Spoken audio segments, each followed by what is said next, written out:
Wanasunge video vya nina muhambo kundambia nwebi. Narutale baya.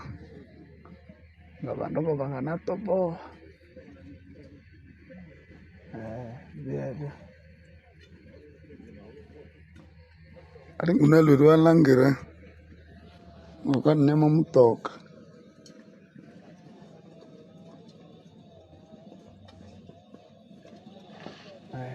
Sawa uri baye. Ngatatu video manyaba kasana hamba. Wamena hamba bakani hunza. Sawa. Bote bandeko balandi ya magazine d'actualité Christian chez vous. Ici nous sommes aujourd'hui Bakou ya kolanda biso mokolo ya lelo. Nous sommes aujourd'hui jeudi le 17 avril 2025. Bienvenue à ce nouveau numéro. En tout cas bandeko nanga, ça fait très mal de voir la façon dont Rwanda a déployé des troupes dans la RDC.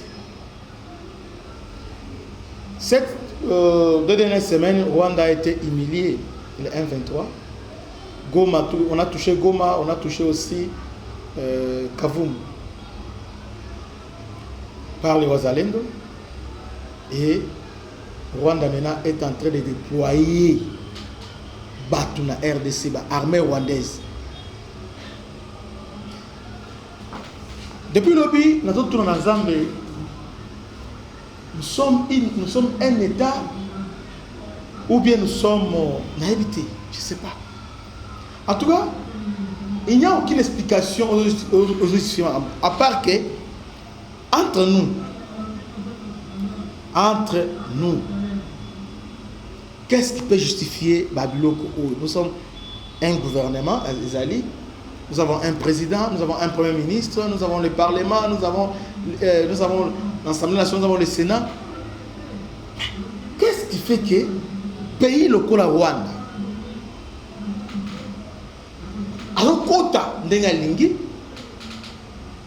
et biso nous sommes là pour se plaindre. Je ne comprends pas. Je ne comprends pas. Suivons d'abord entrée à troupes rwandaises. Depuis hier, ils sont entrés par Kibumba. Dans la main, suivons ça.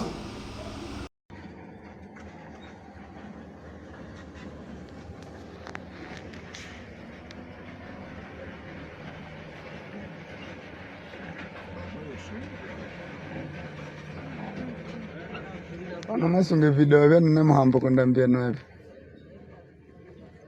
Narutale baya. Ngabando bangana topo. Bia. Ari unaluru alangira.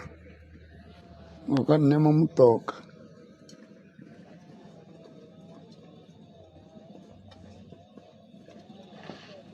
Sawa uri baye. Ngatatu video manyaba kasana hamba.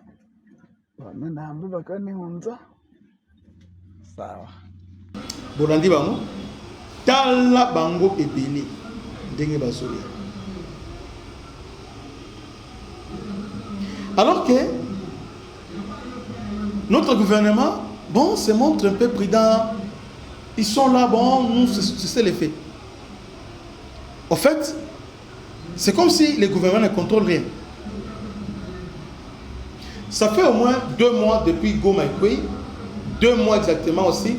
Le 14, il y a 2 mois depuis Bukavu Kwei. Ça fait presque 3 mois depuis Kenabangu et Kwei, Bakibiris et les autres. Et parce qu'on avait des problèmes, il y a GPS. Si namo ya lelo espace aérien na biso, côté Goma, tout ça, Kavumu, il y a un problème. Il y a un problème de comment? Donc Goma d'abord, il y a un problème. Nous avons un problème. Rwanda, il se permet d'utiliser les drones. Les drones sur notre territoire. Et le gouvernement est calme. Donc, celle défense du gouvernement, c'est devant les conseils de sécurité. Rwanda côté, mais quelque part, tous à la peine à Sony, tous à la peine, tout le monde wana qui moni un bon fierté moni lolendo loleso wana basumba kango te isa iné donc ça éviter est-ce que pourquoi toujours perdre dans mon devant la face du monde on peut vous comprendre aujourd'hui, demain, après-demain. Mais toi, si on nous laisse comme ça, on peut faire 10 ans, 15 ans. Situation au demeuré Gabou, parce qu'on ne fera rien. Moi, je commence à comprendre ça comme ça. On peut nous donner 5 ans, 10 ans, parce que le gouvernement a commencé toujours par les échappatoires.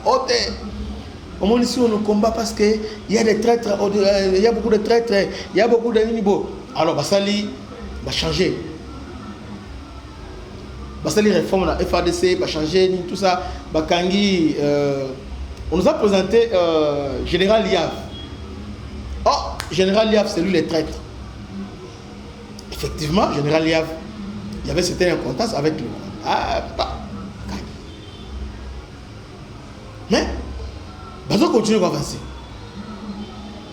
Et chaque fois que Bakangi Batou, Bazo avancer en grande vitesse. Bon, on a compris. Clé magique, bon, tout le pays. Comment nous sommes un pays, il y a 25, il y a 26 provinces. Bataké province Moko, et puis province Bataké dans le niveau territoire Moko. Parce que, comment on a cité? Non, on va dire dans le niveau des territoires. Mais comment expliquer des territoires où nous sommes incapables de défendre des territoires? Nous avons déjà. EAC. Donc, Musée avait appelé, Musée on peut les comprendre. Parce qu'on dit, conteste au Musée à Bengagi Sadek, dans les lots, ils sont vraiment différents. Musée autour de à ce qu'il y a une année. Donc comme les 2 août 98, elle est babalukeli. Tout à fait normal. Il y a l'armée, c'est des Rwandais, tout ça. Il y a un qui appelle là-bas Zimbabwe, Tchadien, tout ça. Ils sont venus nous aider. Et puis, sans comparer, quand au Musée Betaki, na o lelo zo betama, na évité. Musée est parti. La SADC, les Zimbabwe, il n'y avait pas aucune,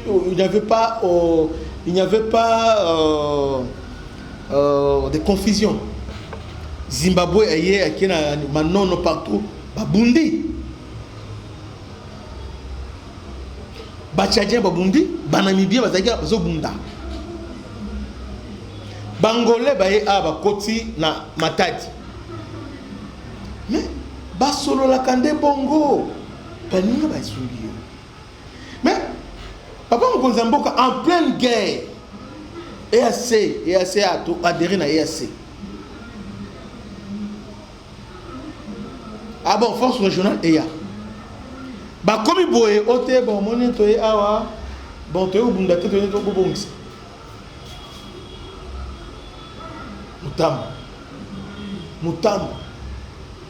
Mutambu. Otendenge zana moni pourtant tant bazo ya basi on bazo prier on bazo prier bazo mandat offensif ate zo mandat offensif ba geler le quoi. Alors finalement on dit c'est la mugate ba rebelle ont avancé, ils sont aidés par EAC. EAC ont aidé ba troupe rebelle bazo côté zo aidé bango. Ah bon? EAC ont aidé bango. EAC qui tant EACKI, alors, bon, je ne sais pas qui est dans Sadek, il y a Sadek. Sadek est même problème où on a au YouTube. Donc, jusque-là, tu vas dire que nous sommes attaqués, notre pays est en danger, tout ça. Alors, Koluka, qu'on dissuader ennemis, c'est-à-dire que tu vas dire gouvernement, parce que moi je suis contre. Réunion oyo hebdomadaire, il y a conseil des ministres. Parce que le monde est improductif et ça là ka elo mon côté na mboka. Au contraire, so baby si mbongo oyima parce que nema kota bakota ofelete, bazana ba prime, il y a ba jeton, il y a réunion. Mais chaque semaine bakota est-ce que bon, chaque semaine bakotaka. Mais na mitunaka balobelaka nini? Balobelaka nini chaque semaine? Papa, obi ke ese ok, tant ese ke mboke bando sokuya zokuya sadek pe ote bon ngala munda te mais na yena no to solola sadek ba bani o ma solo. Ah, tu te rappelles, nous sommes sous embargo, donc ils ont des embargo de ça qui est sous minduité. Il est toujours expliquant tout ça marché embargo, bah longoli embargo, embargo longo tout ça maintenant. Ça fait combien d'années où nous sommes bah longoli embargo? Tout le monde déjà 3 ans, 3-4 ans au bah longoli embargo. Et qu'est-ce qui a changé sur le terrain depuis longoli embargo? Rien n'a changé. Et le côté est changé. Pendant la guerre, tout le monde a un scandale. Mboka mon côté dans le monde entier. Ce guerre est allé, Basalaka, mon cousin Mboka est mon président de la République. Pendant l'annonce de la prise de Goma, alors que Bakosala, réduction, il y a train de vie. Et puis, on va présenter dans 72 heures d'urgence. Donc, on va annoncer que train de vie a changé. Mais depuis le président Loba, 2 mois en gros, train de vie. Alors qu'on a besoin d'argent. Chine, Lelo, Azana Bamato, Simoko, il y a dernière génération. Nous sommes en coopération avec la Chine, président Nabiso, à Chine.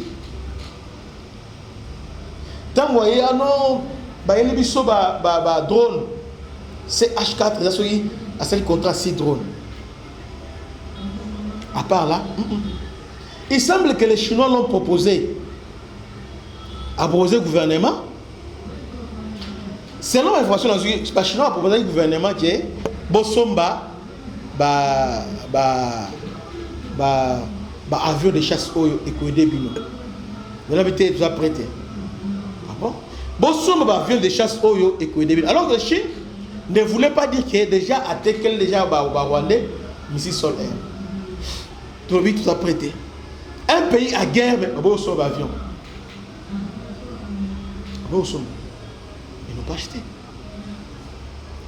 Dans l'article, mon lobby, et là, quand vous signez, toutes les coopérations, tout ça, même les États-Unis, tu profites de la montée. Au moins, tout ça, tu profites de la montée. Au moins, les coopérations avec les États-Unis, tu profites de la montée. Tout ça, parce que avec certaines personnes, avec les Congolais, on n'a pas une vision comment finir quelque chose, comment faire ça, comment faire. Non, on n'en a pas. Tout ça, la montée. Tout ça, la montée. La Chine, guerre dans le Soudan, Chine a attaqué à Pessiba Soudanais. Hein? Système anti-aérien, il y a dernière génération. On a Afrique Intelligence, je lis ça hier. Chine a Pessiba anti-aérien, il y a dernière génération à Pessiba. Entre les Soudanais et les Chine, on a intérêt avec Rwanda, à Pessiba, anti-aérien ebele obatiena na Kanabayonga parce que Rwanda na Congo atiaba anti-aérien ebele bazone nous occuper la plupart bani atiaba bilo Rwanda. Si les Rwandais peuvent le faire, ou nous on ne le fait pas, pourquoi? On ne le fait pas pourquoi? La souveraineté, c'est-à-dire quand on dit nous sommes souverains, nous sommes capables de contrôler les ciels, la terre et la mer. Mais qu'est-ce que nous contrôlons? Si l'ennemi peut accéder directement, normalement il n'a pas besoin d'accéder à la qui va accéder à salut. On nous a montré bateau moko mon force a monté en puissance, a monté monto en puissance, monto. Bah c'est mon bateau. Et finalement bateau est kidnappé. Alors que si on avait sécurisé, notre problème est ça, nous sommes trop dans les folklore. Et donc, crier, tout ça. Il faut un travail de fond encore. Un travail bien planifié, bien structuré, un travail bien fait. Parce que, Balobaka, ce qui se construit bien, c'est dit clairement, et les mots pour l'exprimer vient aisément. C'est-à-dire, cette complicité, chaque étape, prendre le temps de mettre en œuvre. On se lève le matin, oh non, bah finance, tu la Milan. allez financer Milan, à comment? Visite RDC. Papa, on dit en français, mettre la charrue devant le bœuf. C'est comme ça. Commençons donc par résoudre les questions sécuritaires. Toi, tu vois que un touriste, avec une vidéo, va publier chaque jour dans les réseaux sociaux. 10 morts, 15 morts, ambassadeur à Italie, égorgé. Un touriste sérieux, à part chinois, na indien, na à part mauritanien, hein, na somalien, un touriste, un américain, hein, un belge, touriste à Kitty, un anglais. Ah, Boutikako, c'est ça. Investissement et causalité aussi longtemps, nous ne sommes pas sérieux. Pourquoi j'ai dit ça? Parce que Tobeli, on a pas sabinoté, chaque jour. Bon, on a un santé, mais pour nous, on a un problème, pour nous, là, et c'est lui comme là. Ici, on fait la mourir, on y il faut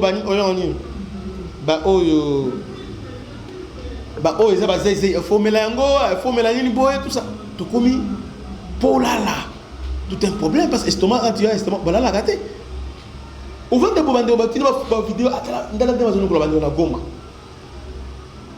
mais finalement, comment est-ce que vous papa? Est-ce qu'on a un gouvernement? Est-ce que nous avons l'État? Vous avez l'État. Et les Oyo, Rwanda, c'est permet de tout faire.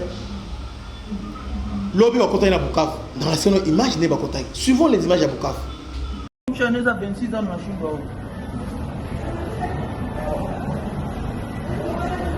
5.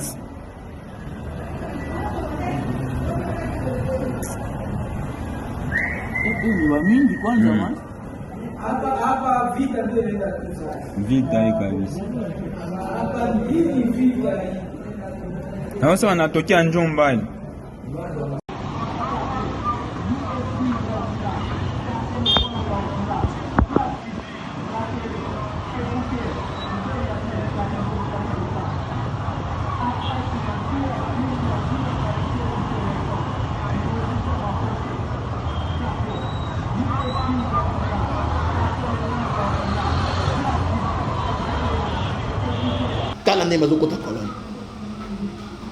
Et les autres côtés, c'est besoin de tout il y a ce qu'on appelle la théorie. Il y a la théorie. Théorie, il y a infanterie. Et théorie, on a parmi les théories infanterie d'abord. Bataille d'abord, bazar combien ils sont là-bas? Oh, ils sont 50. 50, ok. Bon, moi j'envoie, pour déloger Bango, j'envoie 100. Et les Rwandais exagèrent. 100, on a sans compter pour vous attirer. Mais il a 100.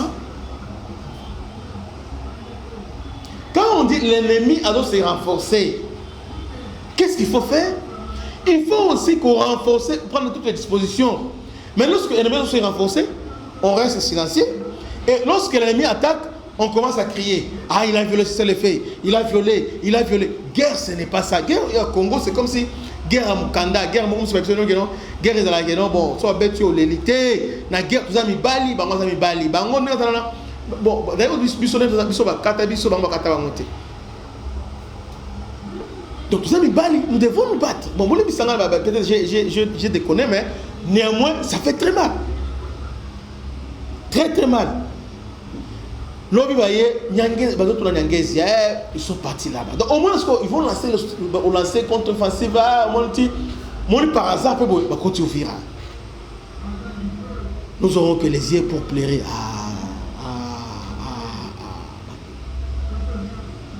Pourquoi on n'anticipe pas? Les voisins ont fait un grand travail. Pourquoi ne pas les appuyer? Pourquoi ne pas en profiter? On n'en profite pas. Nous sommes respectés, c'est s'élever. Et devant le Conseil de sécurité, nous sommes là pour pleurer. Hier, j'ai suivi la ministre. Ça fait à compter 54 jours. Maman la ministre, bon, il y a aux cadre de diplomatie. Papa Guy Modianvita, ça fait 54 jours, selon le ministre Anine, Goma Bukavu, entre les mains Anine, il y a armée rwandaise. Ça, depuis la résolution Islamique, qu'est-ce que vous faites dans la part naïve? On s'aligne. On a dit ma politique, faire la guerre, Namaï, Nicolo, Naï. Et ça, on a maï, Tisco, Salénine.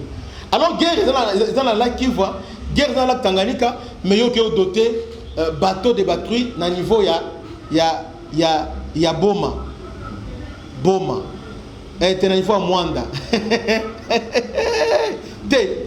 Non, être congolais, en tout cas. Donc, guerre de faire rage là-bas, ministre, et puis, ce qui est censé être secret, ministre a publié en Bayonne, c'est secret. Patrouiller en Aboma, mais est-ce qu'ils ont besoin de patrouiller dans la Kivu, dans la Tanganyika, mais où est-ce qu'il y a ça là? Bozo, bon, sur attention. Tout ça, on a 50 ans, Bolimbisa Bisso, Boyokele Bisso Mawa, parce que Bisso, Congo est dans la maquila. Donc quand on voit toutes ces images-là, et que tout le monde on ne fait rien, donc on a évité. Pour nous, ça fait mal. Pour nous, ça fait très mal. Ça fait très mal, bandit. Ça fait très mal. Agissez, les gouvernements. Tout on les a neutralisés, on les a détruits, on les a fait ça. Ne fais-ce que ça. Bon, papa quand même, Abundaki, mais bon, il a donné le meilleur de lui-même, mais la nature a décidé autrement. Alors, ok. Mais quand on voit que vous êtes calme, non seulement calme, vous avez une réunion, il y a Zenak, une réunion interne, c'est comme si, hein, tout va normal. Donc, ce qui se passe, nous sommes normal. Nous sommes normal. Nous sommes normal. Alors que,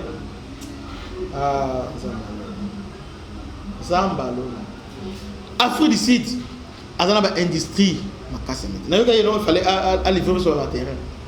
Mais est-ce qu'il faut vraiment, avec l'Afrique du Sud, et Sengela qui a équipé FRDC. Il y a un bateau, c'est un bateau qui est en Afrique du Sud. Et au moment où il y a un intermédiaire. Ah! Dans le domaine, il y a défense, il y a des tournées. Congolais, même bon, il y a Bembe, il y a des tournées. Oh, l'État est mon ministre est mon parlement peut affoncer le mais chez nous, silence radio. Parce qu'au moins on est renforcé. C'est-à-dire, des jours, ils vont attaquer maintenant. Ils vont attaquer. Parce que ils vont attaquer.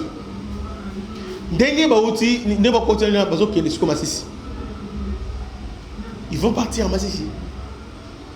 C'est la renfort.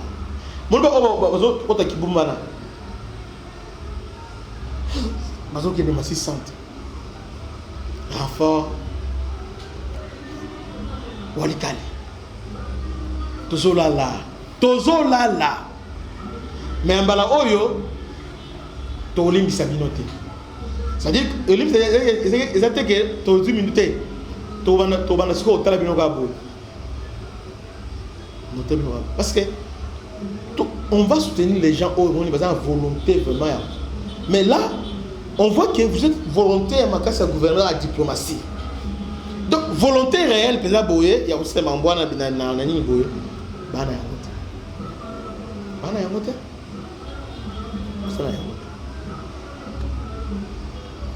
nous avons des familles là-bas. Chaque jour, c'est horrible. Horrible.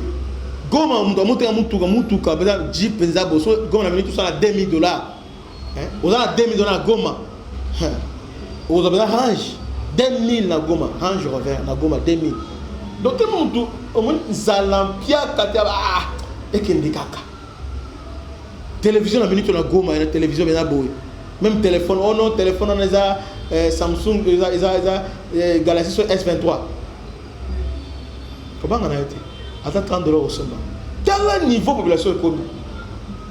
Dans le niveau. Dans le niveau, bilo wanda bazo teka nyonso. Bazo teka tout. Comment réduire le peuple dans malheur à bout. Et puis non seulement qu'on réduit, mais le peuple n'a pas l'espoir. Bato va quitter. Alors que le gouvernement il ne vise qu'après ça va avoir espoir que bon garder mon thème nazoya. Azomona bazo somba, bazo se prépare, mais on ne voit pas ça. Bon. Tout lobby, mais ce qui est vrai, ce qu'on va nous souhaiter, en tout cas, tu as soutenu ce gouvernement. Moi, personnellement, je soutenu ce gouvernement. Ce qu'on va nous souhaiter, parce que là, ton lobby, les gens nous disent, oh, t'es monnaie, monnaie, on se le bana. Est-ce qu'on va faire ça là? Ah, pata. Maintenant, le bango depuis Kichanga, est quoi, tout le bagage, t'es au quoi, ah, yo, yebi, il y a ça là, derrière Koutou. Bon, Matiki, que Dieu vous bénisse. C'était votre ami serviteur, le bishop Christian. À la prochaine. Ciao.